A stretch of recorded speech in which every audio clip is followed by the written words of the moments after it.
Did you know that the Declaration of Independence wasn't actually signed on July 4th, even though we celebrated on July 4th? Let's talk about it. Welcome to Let's Talk Slots. We're going to play some Firecracker Fortunes. I'm playing the Northern Star version. There's also a Western Star version. Same machines, the Western Star version's over here, just different symbols. Because this video is coming out on the 4th of July, we're going to talk about the Declaration of Independence. The first fact that I just talked about was that the Declaration of Independence was actually ratified on July 2nd. So I've always kind of made the joke we should be celebrating independence on July 2nd because that was the day that the legislature or the Continental Congress approved breaking away from the United Kingdom or England at the time. And on July 4th, they got final approval. But the funny thing is the only person who signed it on July 4th was John Hancock.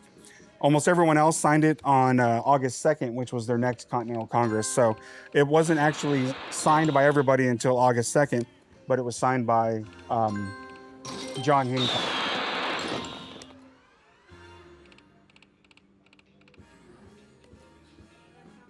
And then, of course, John Hancock's signature is the biggest because he wanted King George to be able to read his name without his glasses.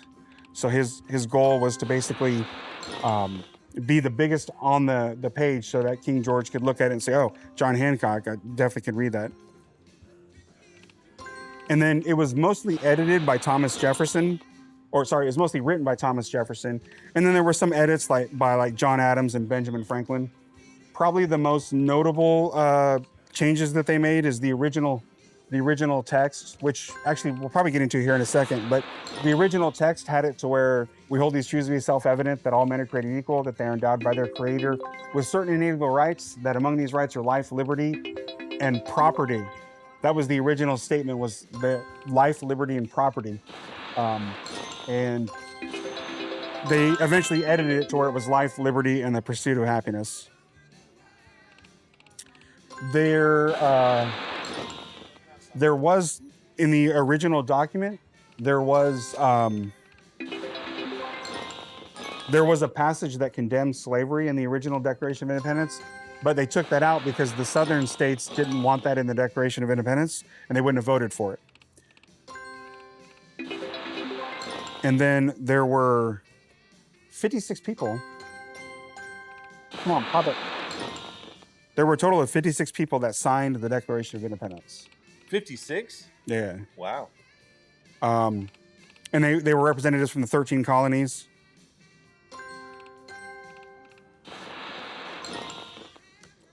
And according to Tommy Boy, Yeah. Herbie Hancock. Herbie Hancock. Come on, we got the blast. All right. All right, just the blast by itself. Feature.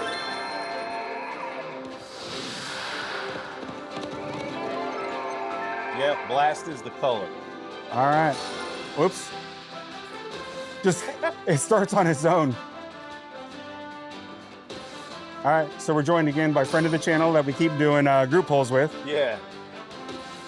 I had to go take a phone call for the first minute there, so apologies. Yeah, no worries.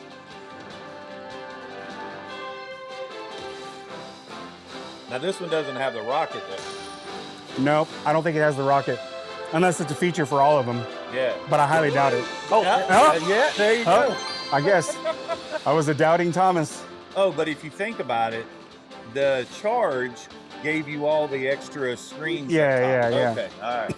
So, Oh, yeah, the train. Good I job. wanted to know what that was. And it's double. Oh, it's 4 times, whatever it is.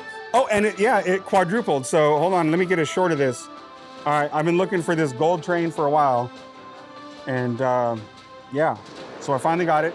All right, so now we're gonna know what this train does on Fortune, what is it, Fortune Crackers? Let's ride that gold rocket. Nice. Can we fill up one more? All of these fill it up if we get one more. Come on, rocket. Okay, Fortune Express. Fortune Express, get on board.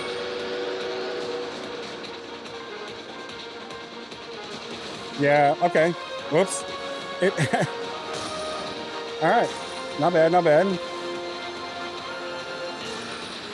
I wonder if it's going to triple this or whatever it was. It was quadruple. Quadruple. Oh, I don't see why it wouldn't. yeah. It'd be false advertising if it didn't. Come on, save it. Hey. All right. What is it? Fill all positions for grand. Oh, this is how you get the grand. Uh-oh. Can we get the grand? Come on. That would be just grand. That's $10,000. And 71. 10, Oh, yeah. 10,071. Sorry. I didn't mean to cut you short on the $71. Save it, save it. And 90 cents. All right. Not bad. Returning to the main station. Oops. Did it? 4 times. Yep. Yep, come on. All right. Look at that. Wow, for a $2 bet. Look at that. That's pretty good. 441 on a $2 bet. That's good. That is short worthy. Yeah, that is very short worthy. All right. Very nice.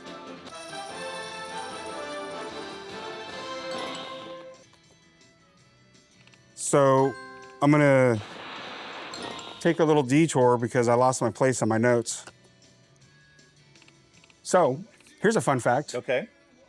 In high school, I used to be able to recite the Declaration of Independence by heart. Wow.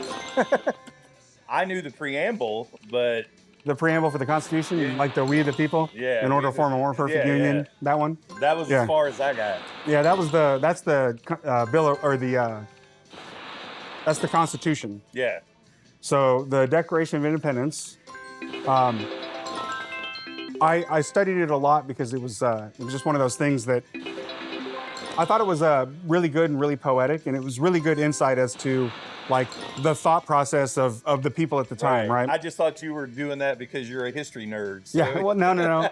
I did read a lot of books when I was younger. Yeah. And basically tracked down a lot of knowledge when I was younger.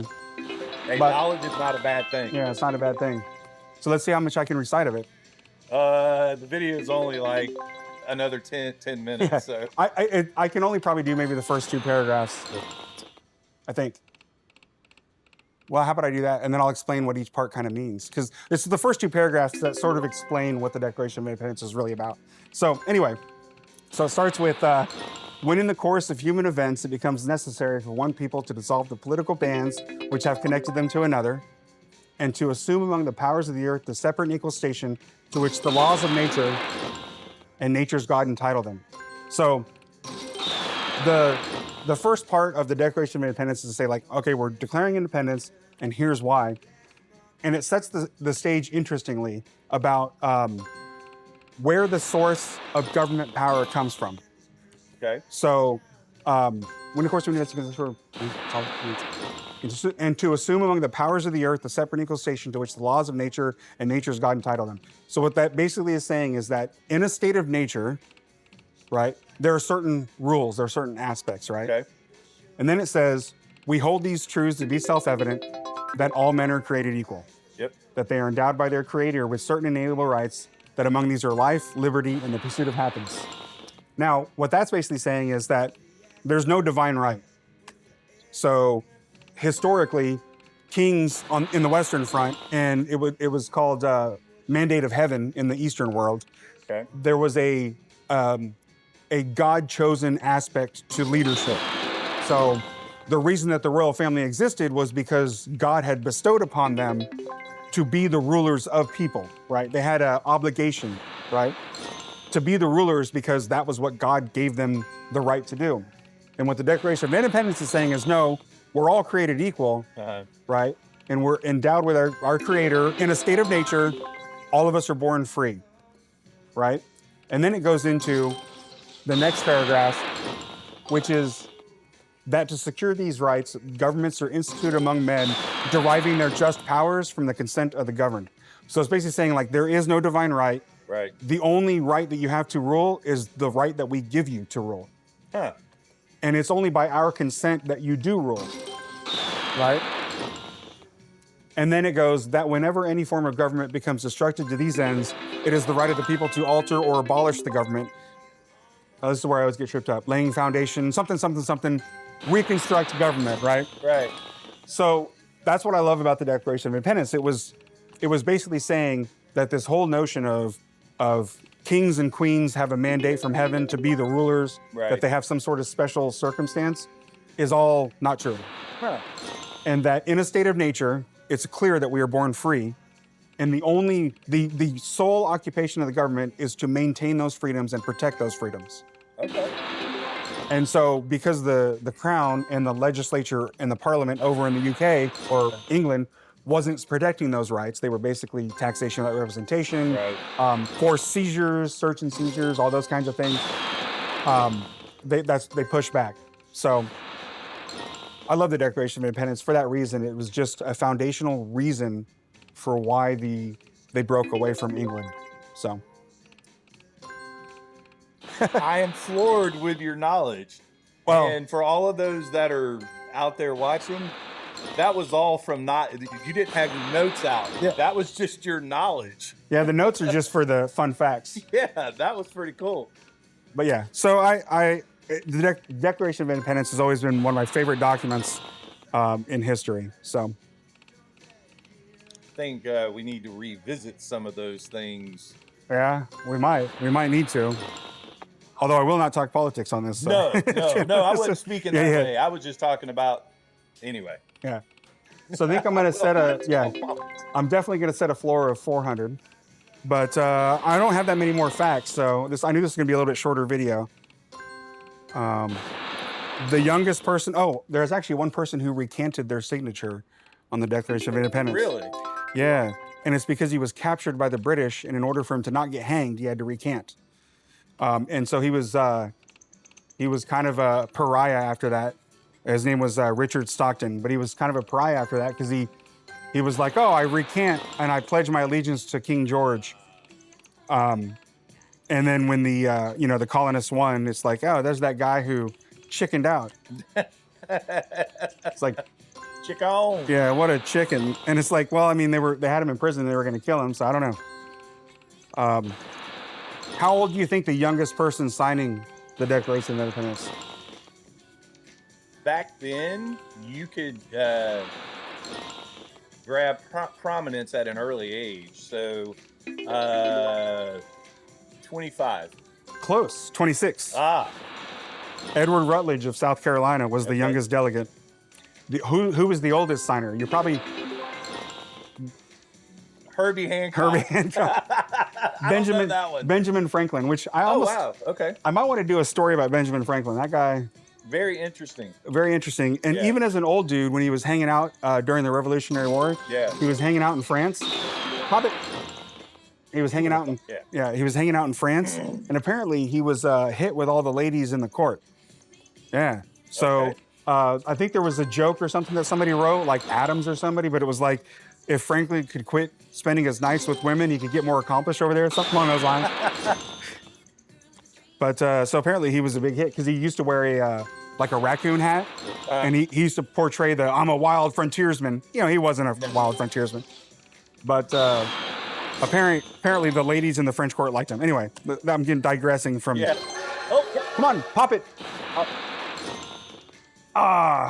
Come on. So the original Declaration of Independence was made with animal skin, and it was written on something called vellum, and it's I can spin my next spin, so I didn't get it. Which is parchment paper made from calf skin. okay. I think, and I don't know what. Oh, No. the Nicolas Cage movie, National Treasure. Yeah. They talked about, and I can't remember if that was the Constitution or the Declaration, but it was made out of like some kind of animal skin. Yeah. It was made out of calf skin. Yeah. So I've only got one more spin, so I'm going to do one last fact. How many presidents do you think have died on the 4th of July? Oh, wow. 2. 4. 4. So almost like a little less than 10% of U.S. presidents have died on the 4th of July. Wow. Yeah, and it was Thomas Jefferson, John Adams, are the two of the most famous ones, and they died just hours apart on July 4th, 1826. So anyway, So happy Very- 4th of July. Yeah. Don't be one of the people that lose a digit that won't be able to count to 10 on their hands this 4th of July. From the fireworks. From the fireworks. Be safe. And I will see you in the next video. So like, subscribe, comment, and I appreciate every review.